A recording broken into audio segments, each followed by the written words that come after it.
ایک دوسرے کا مذاق نہ اڑاؤ، یہ بھی آمنے سامنے ہوتا ہے، اور ایک دوسرے کو کے اوپر نقب نہ لگاؤ، یہ بھی آمنے سامنے، اور ایک دوسرے کو برے ناموں سے پکارنا، یہ بھی آمنے سامنے ہوتا ہے۔ 3 باتوں سے منع فرمایا جو ایک مسلمان دوسرے مسلمان سے آمنے سامنے کرتا ہے۔ اب 3 ایسی باتوں کا ذکر فرمایا جو عدم موجودگی میں ہوتی ہیں۔ ان میں سے پہلی کیا ہے؟ گمان۔ انسان کے دل میں کوئی بھی خیال آئے اس پر معاوضہ نہیں ہے۔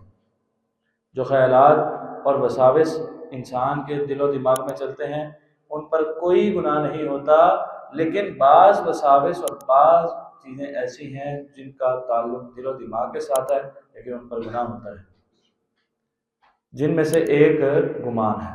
حضور نے فرمایا ایاکم والظن، تمہیں چاہیے کہ تم بدگمانی سے بچو، برے گمان سے بچو۔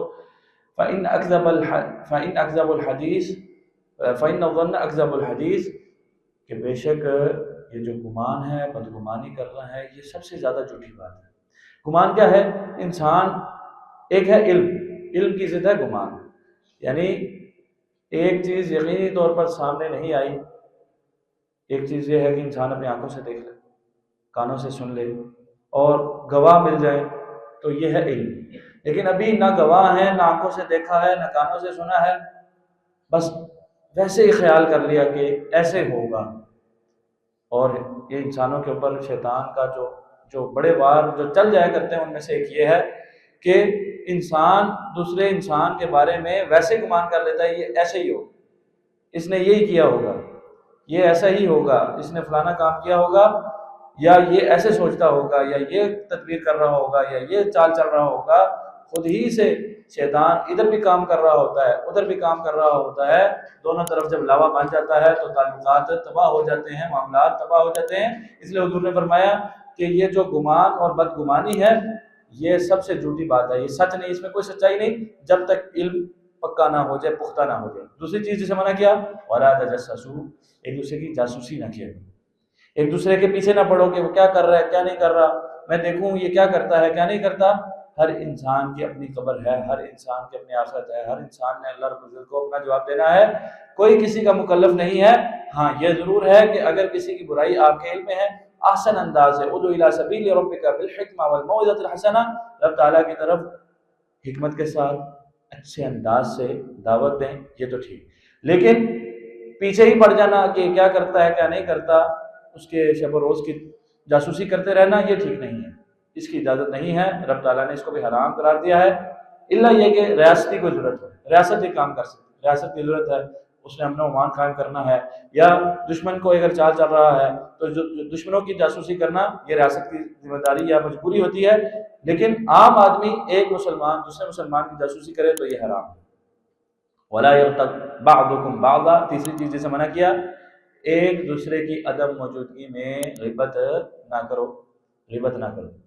صحابی نے پوچھا اللہ کے رسول صلی اللہ علیہ وسلم اگر میں وہ بات کر رہا ہوں جو میرے دوسرے مسلمان بھائی کے اندر موجود ہے، ایک تو وہ ہے کہ میں وہ بات کر رہا ہوں جو دوسرے میں نہیں، مثلا میں کہہ رہا ہوں کہ فلانے نے شراب پی ہے لیکن اس نے نہیں پی، فلانے نے زنا کیا لیکن اس نے نہیں کیا، چوری کیا لیکن نہیں کی، تو ایک یہ ہے کہ میں اپنی آنکھوں سے دیکھتا ہوں کہ فلانے آدمی نے چوری کی ہے، اب کیا میں یہ بات کسی کو بتا سکتا ہوں؟ حضور نے فرمایا کہ نہیں، یہی غیبت ہے، یہی غیبت ہے کہ تو اس چیز کا ذکر کر جو تیرے بھائی کے اندر موجود ہے۔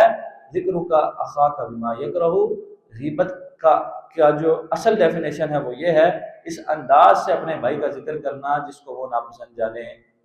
اگر اس کو پتہ چل جائے کہ میرے بارے میں فلانا فلانا یہ بات کر رہا تھا اور وہ ناپسند جانے، یہ غیبت ہے، یہ غیبت۔ اور حضور نے فرمایا غیبت کا وبال کیا ہے، یہ مردہ بھائی کا گوشت کھانے کے مترادف، اور اس کی بہت وعید ہے۔ غیبت کوئی معمولی جرم نہیں ہے، اور حضور نے فرمایا یہ انسان کو جہنم میں لے جاتی ہے۔ غیبت کوئی معمولی گناہ نہیں ہے، کبیرہ گناہوں میں، بڑے گناہوں میں اس کا شمار ہے، اور یہ انسان کو جہنم کی طرف لے جایا کرتا ہے۔ اس لیے فرمایا وَلَا يَغْتَبْ بَعْضُكُمْ بَعْضًا، تم ایک دوسرے کی غیبت نہ کرو، ایک دوسرے کے پیچھے ذکر خیر کرو، ذکر خیر کرو۔